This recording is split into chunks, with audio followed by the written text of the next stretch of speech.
The fields of France, in the autumn of 1944, are painted in shades of ash and amber. The earth itself seems exhausted, scarred by the relentless machinery of war. Craters pock the landscape like open wounds, and the smell of cordite hangs thick in the air, mingling with the damp scent of overturned soil and decaying leaves. In the distance, beyond the broken hedgerows and shattered farmhouses, the horizon flickers with the orange glow of artillery fire, a constant reminder that the front line is never far away. The sky above is a bruised canvas of gray and violet, heavy with clouds that refuse to break. Rain falls in thin, persistent sheets, turning the roads into rivers of mud and the foxholes into shallow graves. Trees stand like skeletal sentinels, their branches stripped bare by shrapnel and time. The wind carries with it the distant echo of gunfire, a rhythm that has become as familiar as breathing to the men who fight here. This is Normandy in the aftermath of D-Day, a landscape caught between liberation and devastation. The hedgerows, those ancient, densely packed walls of earth and vegetation, have become death traps, concealing German positions and turning every advance into a brutal, grinding struggle. For every 100 yards gained, men pay in blood. For every village liberated, another lies in ruins. In this theater of violence and courage, thousands of young men from across the ocean have come to fight for a cause greater than themselves. They are farmers and factory workers, school teachers and store clerks, transformed into soldiers by necessity and duty. Among them is a man named Michael O'Brien, a private first class with the 29th Infantry Division, who carries in his pocket a photograph of a woman named Anna and a rosary given to him by his mother.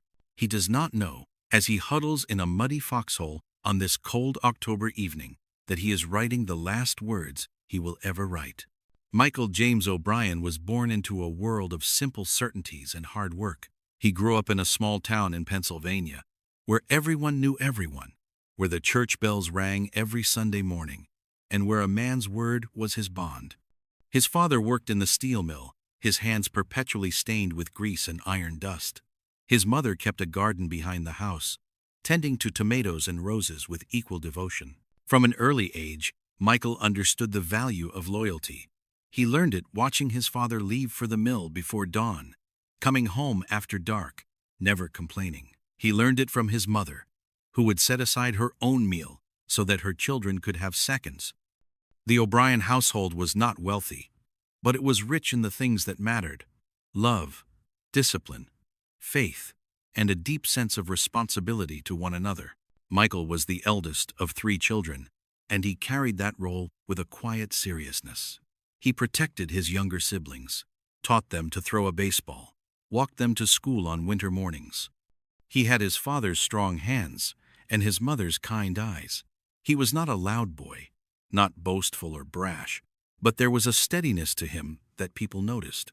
When he made a promise, he kept it. When he stood beside you, you knew he would not leave. He met Anna Callahan when he was 17 at a church social on a warm June evening.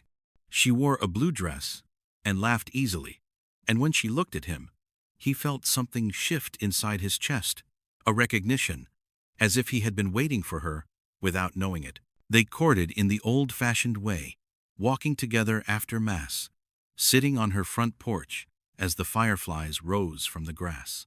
He loved the way she tucked her hair behind her ear when she was thinking, the way her voice softened when she spoke his name. They were engaged by the time he turned 20. They talked about the future in the way young people do, with hope and certainty. A small house with a front porch, children, Sunday dinners, a life built on ordinary, beautiful things.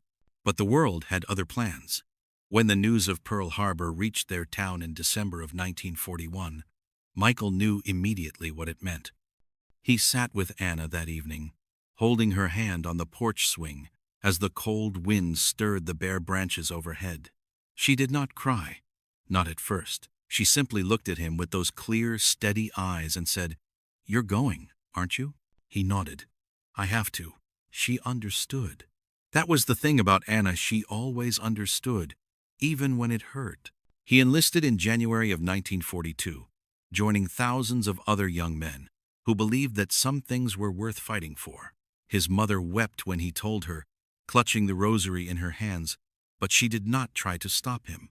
His father shook his hand, his grip firm, his eyes glistening. "Make us proud, son," he said quietly. Training was brutal and transformative. At Camp Landing in Florida, Michael learned to march until his feet bled, to fire a rifle until his shoulder ached, to crawl through mud under barbed wire while instructors shouted and blank rounds cracked overhead.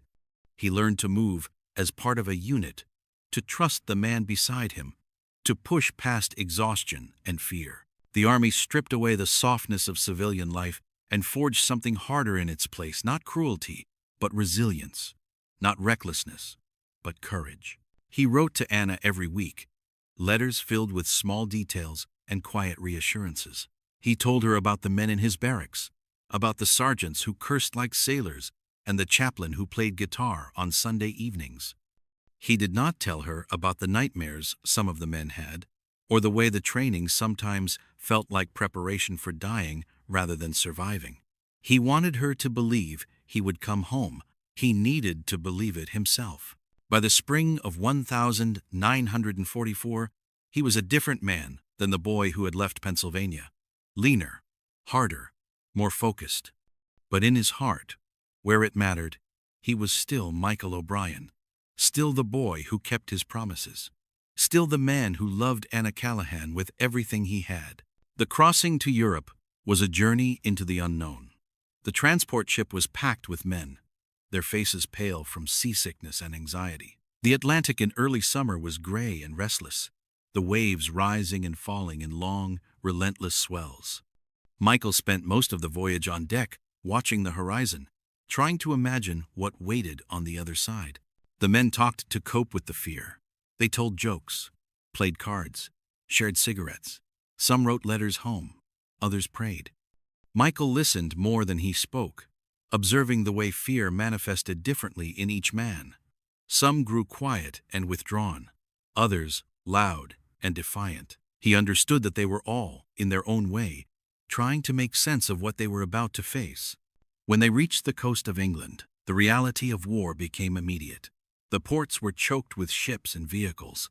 The air smelled of diesel fuel and salt. Everywhere they looked, there were soldiers, British, Canadian, American, preparing for the great invasion that everyone knew was coming. Michael and his unit trained in the English countryside, running drills in the rain, studying maps of the French coast, learning to navigate hedgerows and urban environments. The officers spoke in clipped, urgent tones. "This is it," they said. "This is what we've been training for." On the morning of June 6, 1944, Michael O'Brien waded ashore at Omaha Beach. The water was red with blood. The sand was littered with bodies. The air was filled with the scream of incoming shells and the desperate shouts of men trying to survive. He ran across that beach with his rifle held high, every instinct screaming at him to stop, to turn back, to find cover. But he did not stop. He ran forward because the men beside him were running forward. He ran because to stop meant to die. He made it to the seawall. He pressed his back against the concrete, gasping for breath, his heart hammering in his chest. Around him, men were bleeding, crying, praying. And in that moment, crouched in the shadow of the cliffs with death all around him, Michael reached into his pocket and touched the photograph of Anna. He whispered her name like a prayer. He survived that day. Many did not. The liberation of France was not the swift, glorious campaign that the newsreels back home made it seem. It was a grinding, brutal slog through terrain that favored the defenders at every turn. The hedgerows of Normandy, ancient earthen walls, crowned with thick vegetation, created a maze of natural fortifications. The Germans had entrenched themselves deeply, turning every field and farmhouse into a potential killing zone. By October of 1944, the Allies had broken out of Normandy and were pushing east toward Germany. But progress came slowly, measured in miles and paid for in lives. The weather turned cold and wet, adding misery to danger. Uniforms were perpetually damp. Feet rotted in boots. Trench foot became as much an enemy as German bullets. The 29th Infantry Division, Michael's unit, had been in continuous combat since D-Day. They had fought their way through Saint-Lô, through the hedgerows, through towns whose names they could barely pronounce. They had seen friends die in explosions, from sniper fire, from disease. They had learned to sleep in mud, to eat cold rations, to function on exhaustion. The Germans, though retreating, fought with desperation. They laid mines, set ambushes, defended every position with the ferocity of men who knew their homeland was next. Artillery fire was constant, random, terrifying. A man could be eating breakfast one moment and scattered across the ground the next. And yet, through all of this, there was also camaraderie. The men of the 29th became more than soldiers. They became brothers. They shared cigarettes and stories. They covered each other's backs. They mourned their dead together and pushed forward, because to stop was unthinkable. Michael O'Brien was one of them. Not the loudest, not the bravest, by any visible measure, but steady, reliable. The kind of man you wanted beside you when the mortars started falling. In war, men become family in ways that peacetime can never replicate. The bonds forged in combat are deeper than friendship, more enduring than any connection formed in safety. You learn a man's true character not through what he says, but through what he does when death is close and there is no one watching.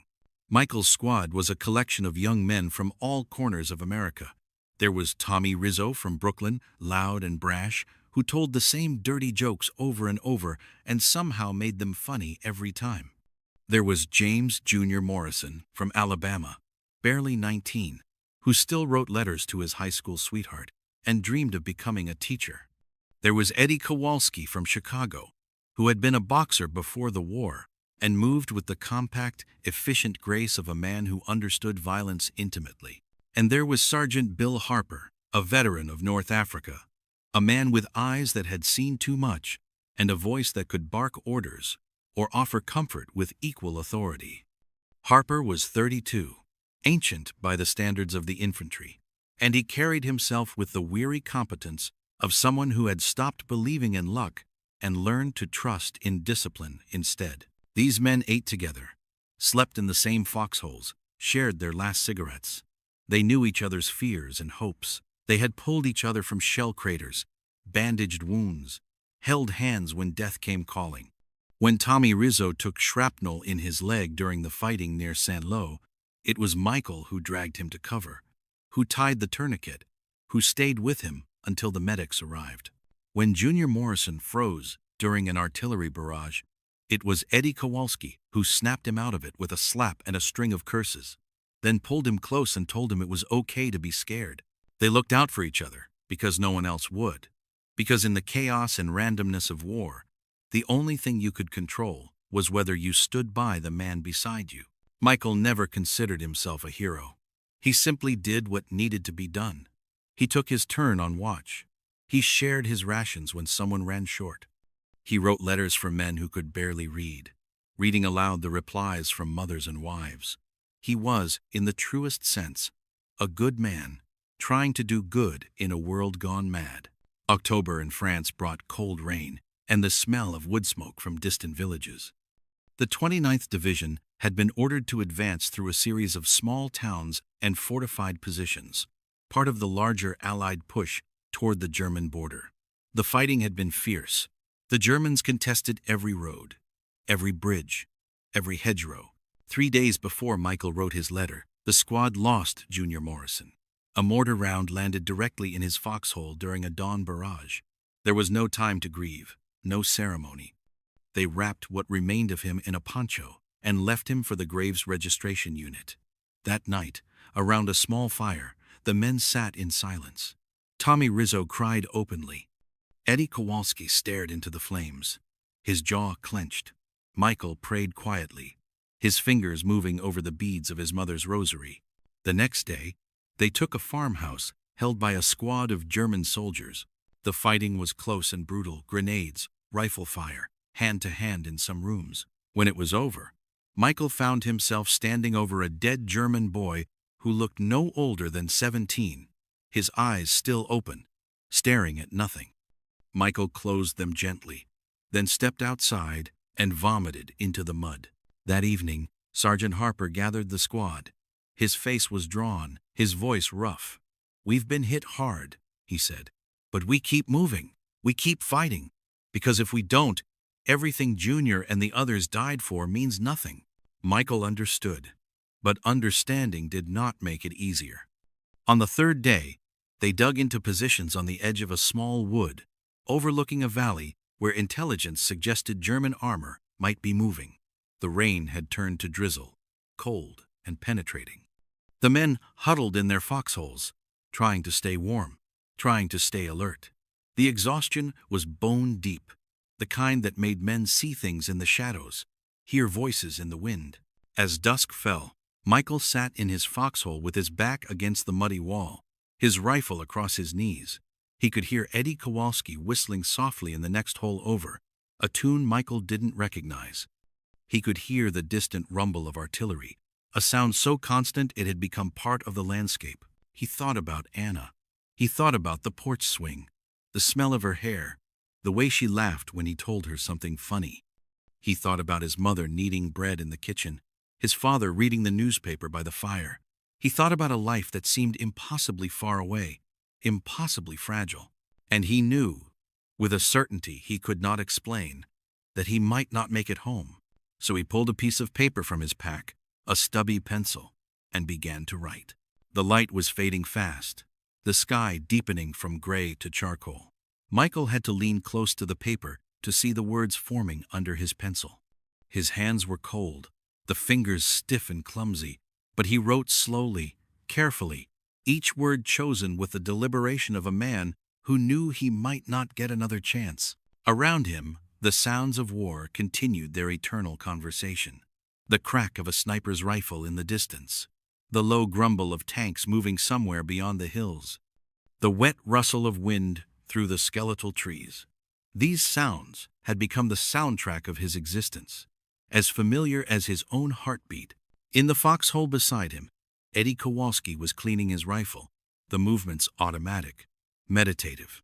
Further down the line, Tommy Rizzo was trying to light a cigarette with damp matches, cursing softly. Sergeant Harper was making his rounds, checking on each man, offering quiet words of encouragement or instruction. Michael paused, the pencil hovering over the paper. How do you say goodbye to the woman you love? How do you capture in words everything you feel, everything you wish you had said, everything you want her to know? He thought about their last night together, before he shipped out, sitting on that porch as the stars came out. He had held her hand and promised her he would come back. She had smiled and told him she would wait. He hoped she would forgive him for breaking that promise. He bent back to the paper, his breath misting in the cold air. The light was almost gone now, and he had to hurry. The words came from somewhere deep inside him, from a place beyond fear, beyond exhaustion. They came from the part of him that was still whole, still human, still capable of love. He wrote about peace. He wrote about hope. He wrote about the future she would have without him, and he tried to make it sound like a gift rather than a loss. He wrote until his hand cramped, until the last of the light faded, until he had said everything he needed to say. Then he folded the letter carefully, placed it in an envelope, and sealed it. He wrote Anna's name and address on the front, in clear, precise letters. He placed the letter in his jacket pocket, along with the photograph and the rosary, and then he sat back in the foxhole, closed his eyes, and waited for whatever came next. My dearest Anna, if you are reading this, it means my luck finally ran out somewhere in these French fields. I always told the boys that no bullet had my name on it, but I suppose one of them must have been more stubborn than I was. I want you to know that I wasn't afraid. Not once. Not even in the worst of it. The ground shook. The shells fell like thunder. And the nights were so dark that a man could lose himself just by blinking. But through all of that, I carried you with me. The thought of your smile, your voice, the way our front porch creaked when you walked outside, it was enough to keep me steady. Tell my mother I felt no pain. Promise her that, please. She always worried too much. Tell her I kept the rosary she gave me. It's in my left breast pocket right now. warm from my body. These boys, they fought like lions today. I wish you could have seen them. Tired, cold, covered in mud, but still pushing forward because freedom means something to them. Because going home means something to them. If God gives me one wish on the other side, it's that He lets me watch over all of you. I want to see you laugh again, Anna. I want to see you dancing barefoot on the kitchen floor the way you used to. Don't you dare spend the rest of your life in mourning. You have too much light in you to let the darkness win. As for me, I'm at peace. Truly. I know men say that to spare their loved ones, but I mean it. I did what I believed was right. I stood by my men. I held the line, and if I fall here, it will be on soil where freedom will someday grow again. Live your life boldly, my love. Find happiness wherever it appears. And when the wind passes through the wheat fields on a warm summer evening, think of me. I will be there. Yours, in this life and the next. Michael. There is something profoundly human about Michael O'Brien's final words. Something that transcends time and circumstance and speaks to the universal experience of love and loss. This is not the letter of a man seeking glory or trying to craft a legacy. This is the letter of a man who knows he is dying and wants, more than anything, to offer comfort to those he will leave behind. Consider the opening line, with its gentle humor and deflection. I always told the boys that no bullet had my name on it, but I suppose one of them must have been more stubborn than I was. Even in the face of death, Michael tries to ease the blow, to make it seem somehow less tragic, less final. It is an act of extraordinary kindness, this attempt to spare Anna the full weight of his loss. Then comes his claim that he was never afraid. Is it true? Perhaps. Or perhaps it is another gift, a lie told out of love, meant to spare his mother sleepless nights wondering if her son suffered. But there is also truth in it, because fear and courage are not opposites. A man can be terrified and still press forward. Michael's courage lay not in the absence of fear, but in his ability to carry that fear and continue anyway, motivated by love and duty. The image he chooses to share, Anna's smile, her voice, the creak of the front porch, these are not grand or poetic details. They are ordinary, mundane, beautiful in their simplicity. This is what sustained him, not abstract ideals, but specific memories of specific moments with the specific woman he loved. War may be fought over ideology and territory, but it is survived through the anchoring power of love. His message to his mother reveals a son's tender concern, his desire to protect her even from beyond death. The rosary in his breast pocket is not just a symbol of faith, but a physical connection to home, to the woman who gave him life and worried over him every day he was gone. That he kept it close to his heart is a testament to the enduring power of a mother's love. When he speaks of his fellow soldiers, these boys, there is unmistakable pride in his words. He has witnessed ordinary men become extraordinary, has seen courage in the most unlikely places. His wish for Anna to have seen them is not about glorifying war, but about honoring sacrifice, about bearing witness to the human capacity for bravery and brotherhood.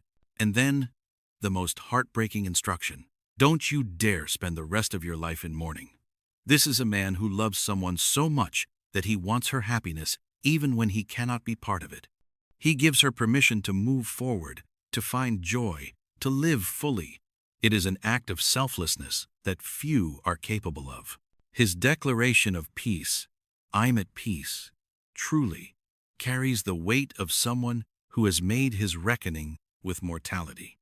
Whether he achieved this peace in reality or offered it as a final gift to his loved ones, it represents a profound acceptance of his fate. He dies, or expects to die, with his integrity intact, having done what he believed was right. The final image he leaves her with is ethereal and beautiful, the wind passing through wheat fields on a summer evening. It transforms his absence into a presence, his death into a continuation. He promises to exist not as a ghost of grief, but as a gentle, natural force, part of the world she loves, part of the beauty she will continue to experience. It is a promise that he will never truly be gone. Michael O'Brien's letter is, in the end, a love letter in the truest sense. It is about preserving love, protecting those you cherish, and finding meaning in sacrifice. It asks nothing and offers everything. It is a document of grace written in extremis, a testament to the enduring power of the human heart, even in the darkest of circumstances. Michael O'Brien died 2 days after writing that letter. His unit came under heavy artillery fire while attempting to secure a bridge over a small river. The barrage was sudden and devastating, the kind of attack that gives no warning, no time to prepare. Sergeant Harper was killed instantly.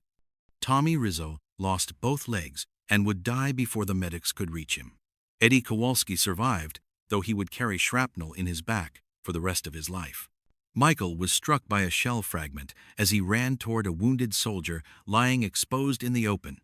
The medic who reached him said later that Michael was still conscious, still trying to speak, but the wound was too severe. He died within minutes, his hand clutching the rosary in his pocket. The letter was found on his body and sent home, along with his dog tags and personal effects. It reached Anna Callahan 3 weeks later, delivered by a young soldier in dress uniform who stood on her front porch and tried not to cry as he handed her the envelope. She read it alone in her room, sitting on the edge of the bed, her hands shaking.